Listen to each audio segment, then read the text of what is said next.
Hi there. It's been a while since we've been live at the Cartea de vineri, so the Book of Friday project. First of all, Happy New Year. I know we're in February, but this is the first live, so here we go. It's good to have a new author from a completely different part of the world with us today, Patricia Furstenberg, alongside Andra and myself. The Book of Friday recommendation is exactly what it says on the tin, a recommendation of a book that we think is really good for you guys to sink into. But it's specifically centered around Romania. So any type of author from around the world that is writing about Romania is welcome. In this case, and today we have a slightly different format than usual. So we're not talking about one book, we're talking about multiple, just to keep you on your toes. And with that, I'm going to hand over to Andra. Thank you. I think we actually wanted to hear from Patricia and ask her to introduce herself a little bit before we start asking the questions. Yes, good evening, Andra, and good evening, Sorina. It's good to be here to Romanian Diaspora and Cartea de vineri, and good evening to everybody who listens in UK and Romania, I know, and people here in South Africa. I am a writer. I was born in Romania. My maiden name is Mihailescu. I write novels, short stories, children's books, and even poetry. I published 18 books so far. I have a medical degree, but now I write full-time. And my short stories and poems are also published in numerous literary magazines, online mostly, and a few published anthologies. This month of February, I was chosen Poet of the Month on the Poet magazine and voted Poet of the Year by Spillwords Press from the United States, which is a big achievement because it is a competitive place and a wonderful place for poets from all over the world. And there are two poets from Romania as well. One of them was voted for Best Poet of the Year. Now, my writing career started with children's books.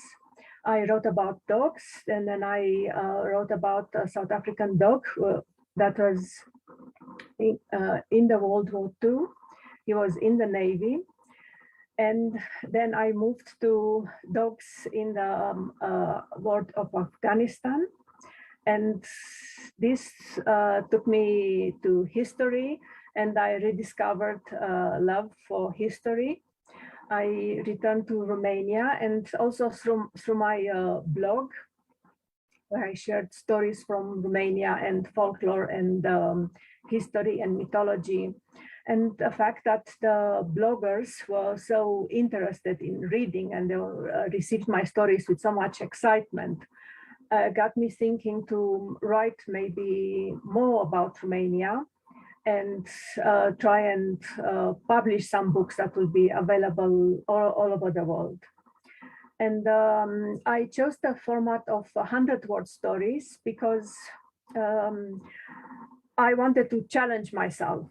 And to write a 100-word story, you have to take a moment in time, a story, a moment from history, and decide whose point of view is it, what you want to say. I usually try to write about the underdog, the underprivileged, just the everyday people, and see the life that it was thrown at them, and try and see it from their point of view and write about that. So I went on reading, and that's how the two books about Romania came. Thank you. Thank you very much. My first question is about the response you've had from the public and the impact of the books, because they read to me. So I've read you very kindly provide a copy read ahead of this chat, and they were published in English. But they read in a way which is open to both Romanians and non-Romanian speakers. So both people are familiar with Romanian history and areas, and people who know nothing about it. So I was wondering, what was the public's reaction to your books, and whether there was any difference between the response you had from the Romanian readers as opposed to the non-Romanian readers?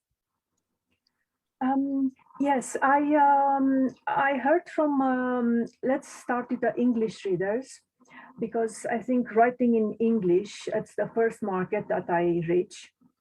Some of them were the ones that I heard from. They were very excited, and they've told me that they bought my book, especially Dreamland, which came second. And they had the book with them while they traveled throughout Romania. And it was exciting to see the places and read the stories. And there was another reader from the United States. She's an English reader, but she has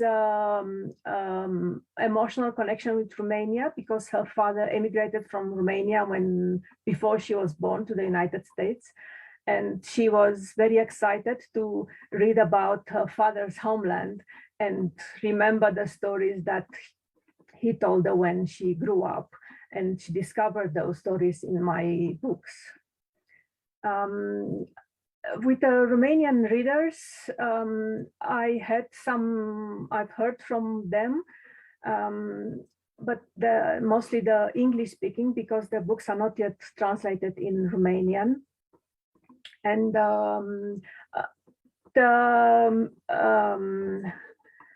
they thought some are very excited to read and see that stories from Romania are available worldwide, and they're feeling proud about it.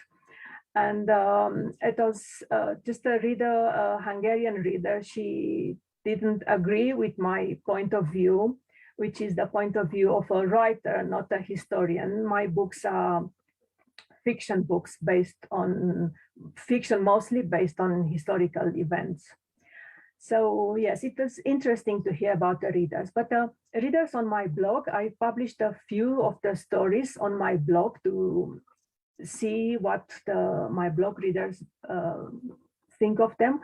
They were very excited. They enjoyed the mystery of the stories. They enjoyed learning about a new place and see how the history of Romania actually connects to the history of Europe and the world history in itself, something they were not aware of before that. Thank you very much. Since we've spoken about the stories, I believe you wanted to perhaps read us a small fragment? Yes. Some of the things that I've discovered while I researched my stories was, for example, the cave paintings from Culoare. They are handprints and paintings of animals, but I've tried to imagine maybe there was a mother who painted as a warning those animals. Maybe there was a hunting accident involved. On another story that I wrote about a skull which was discovered, a 33,000-year-old skull, it was discovered in a cave in Romania, also in Apuseni Mountains. 33,000 years ago is a time when Scotland and Germany was still underneath an ice sheet.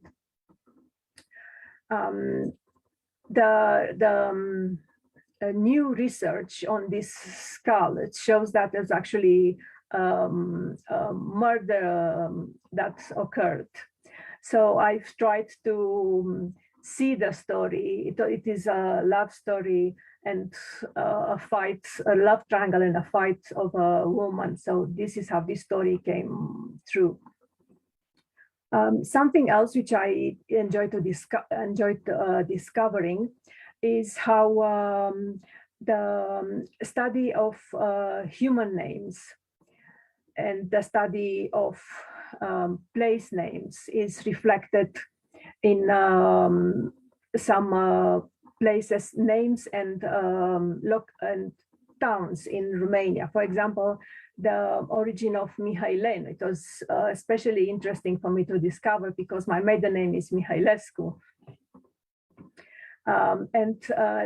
Also, we all know Decebal, King Decebalus. It is believed that it shows that the ending of his name, the suffix balus, it shows that he was actually born in Făgăraș area, where we still have Balus, Bâlea, Bâlea Lake, and the Bâlea River, and even modern names such as Balint might be connected with Decebalus, which I think it was fascinating. And another beautiful story is the etymology of Reșinar town, which used to be a Dacian village where resins were abundant. But when the Romans conquered, some of the Roman soldiers coming from all the corners of the Roman Empire were from the seaside, and they knew how important resin is in building boats. So as we would do today, we find something, we travel and we find something interesting and then we'll bring it home. The Roman soldier would send these bits of resin back home to their people. And because it was so easily available in Reșinar. And later, people from far away, they would come to Reșinar because they knew there is resin readily available and easy. So they called the people from this place Reșinar because here there was resin and the people selling they were Reșinar. And this is how the name of Reșinar came to be, which I think it's beautiful and it's a fascinating story and so old. And there's also another story which I love is how the moții from Țara de Piatră, the name of moț, one of the meanings comes from Latin, and it actually means rebellious and someone which causes trouble. Because apparently there were gold mines in that area during the Roman Empire, and there was a revolt of the gold mines. And the people were called from motus, moți. And the name stayed with us until today. And throughout the centuries, the people from the moții were always a little bit high-spirited, and they would always fight for human rights and for freedom. And so, yes, this is another interesting finding that I wrote about. Just for those who are not necessarily familiar with the moț terminology, that's the northern part of Romania, slightly to the west, but kind of that region, just as an awareness of where would you find a moț. Fair enough. Yes, so coming to the story that I would like to read, during the medieval times, people would sign the letters with a cross that will show their faith. And later on, we had this X that it turned into an X today that means the love. But what was said in Transylvania, and this resonates with South Africa because until 1994 in South Africa, interracial relations were against the law. And this was the same in medieval Transylvania. Interracial relations between Hungarians and Vlachs or Hungarian and Germans were frowned upon, and as were relations between Catholics and Christians. So I have here a little 100-word love story, which is for letter X in the first book, Transylvania's History A to Z. It is titled, I Signed My Letter with a Cross. Today I climbed our mountain. Rocks fell beneath my feet, slackening my ascent like the rules that keep us, Blacks and Saxons, apart. I held on to shrubbery. It lifted me as your smile does. Your smile that I hear when you say my name. The curve of your lips when I step your way. The catch in your breath when I bid good day. Ascend with me, two free-spirited hawks. From atop will soar over the moral laws, damning your blood and condemning me as my father's daughter.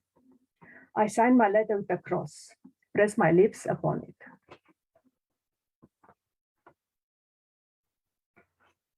So this is, yeah, the little story. Thank you very much. That's fantastic. Talk to us about the pictures. The artwork of the books is really interesting, very colorful, very inviting. How did they come about? What's the story behind that? The pictures, some of them are my own pictures that I took during our travels in Romania. And some of them are pictures by different photographers. And I have a list of illustrations at the back. But I try to match each picture with the character of the story and where I could find a picture that it's reflects the story, then I used that. It's very good to see that we're not the only ones using all our travel pictures on all the projects that we're doing, just to promote a little bit of corner of home and yes, kind but of all the pictures are from Romania, so just looking at them is.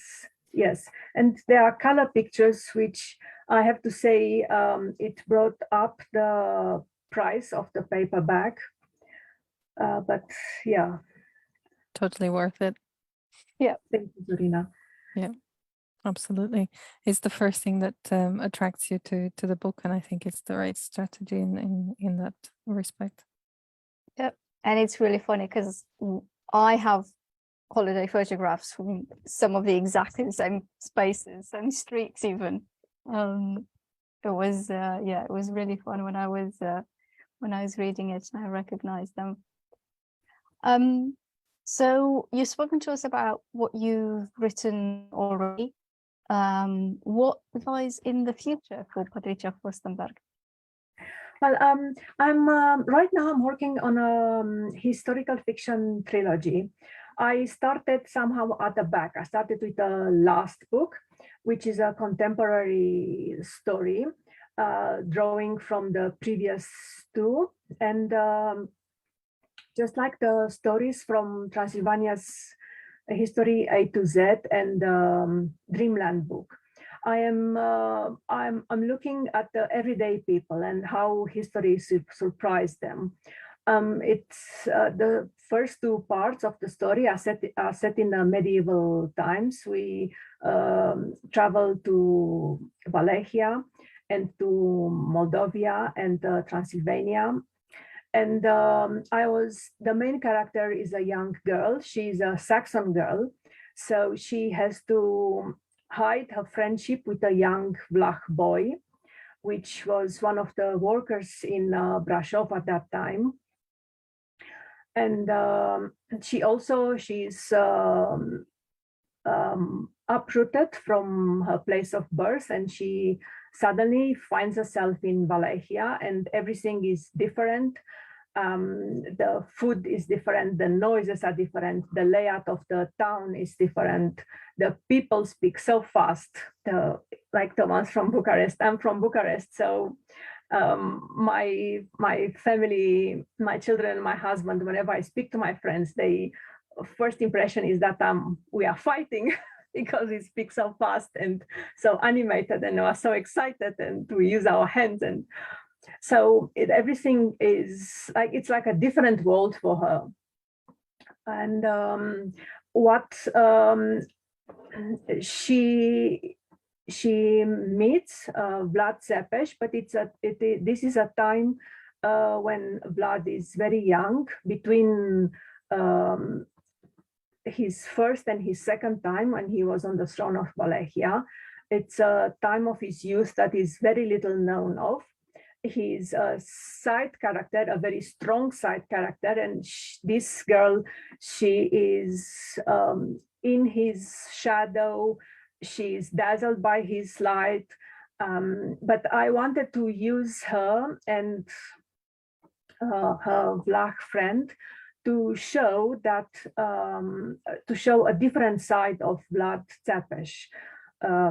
He's young, he's youthful, when he had no choice over his future life.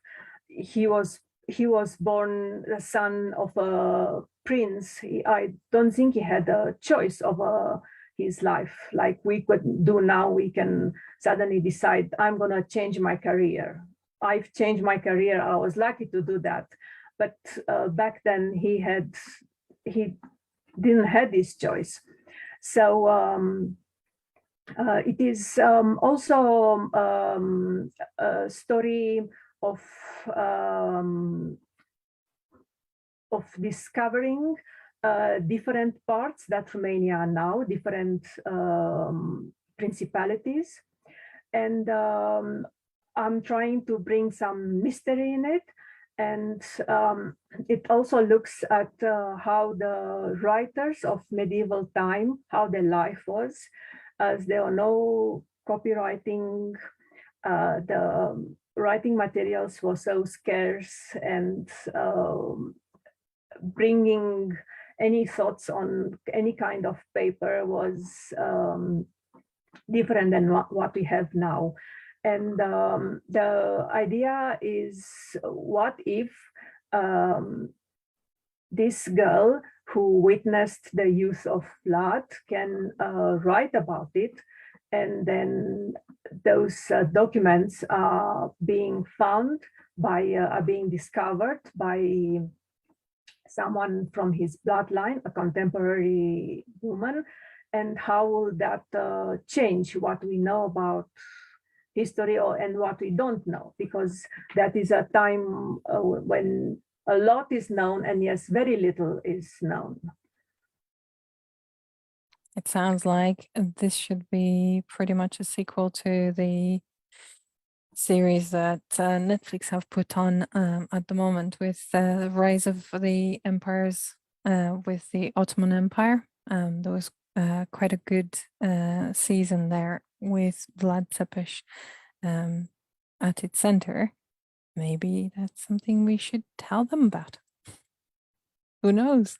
Maybe we can have you on Netflix next time. Yes.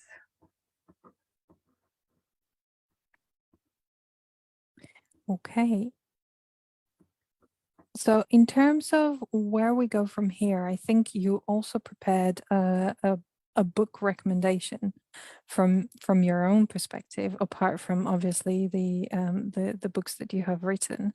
You've walked us through. There's a book that you wanted to talk to us about. So what is that? What is it that you would recommend we read? So because we are at Cartea de vineri and we are looking at the books about Romania, I have a book by Cela Sergi, a book that I brought with me from Romania, and I kept it on my bedside table for a very long time. Now it's just sitting on the shelf so that it will be in a safe place. It's Pânza de Păianjen. So maybe this would be a good read for Cartea de vineri. Cela Sergi is a writer for the heart and the soul, first of all. And she has this excitement in discovering the world and discovering love and being sad, but at the same time happy about it. It's this is how I remember Cela Sergi. It's a book that I read many times during my teenage years and even later in my 20s. And a book that I take and I read from when I need to just reconnect with myself, or if I want to have just a moment for myself. Yes, it's the book to read. That's right. I'm going to put in the chat a few information about the author for those of you who want to know more about Cela Sergi. And like Patricia, I think I must have read this book about 20 times. Is my entire teenagehood in there. It's something I'm drawn back to time and time again. Couldn't recommend it more. So thank you very much for bringing that up. It's a pleasure, my pleasure, Sorina. Okay, so unless we want to talk about anything else, I think that's pretty much concluding our live session today. We'd like to really take the time to thank you for being here and for preparing so thoroughly and bringing us into a complete different dimension, combining both history and myths and legends and photography. And wish you all the best. Happy to link you with all the authors that we have connected with throughout the Cartea de vineri recommendations. And like I said, if we can, we also hope to see you on the stands in the Filit Yash book festival this year. So thank you very much. Thank you so much, Sorina. Thank you, Andra. And have a good weekend, everybody else. Thank you for watching. And please do come back to us, Patricia, when the next book is published. We would love to talk to you about that as well. Yeah. Of course, I'll do that. Excellent. My pleasure. All right. Keep in touch. Bye-bye, everyone. Bye.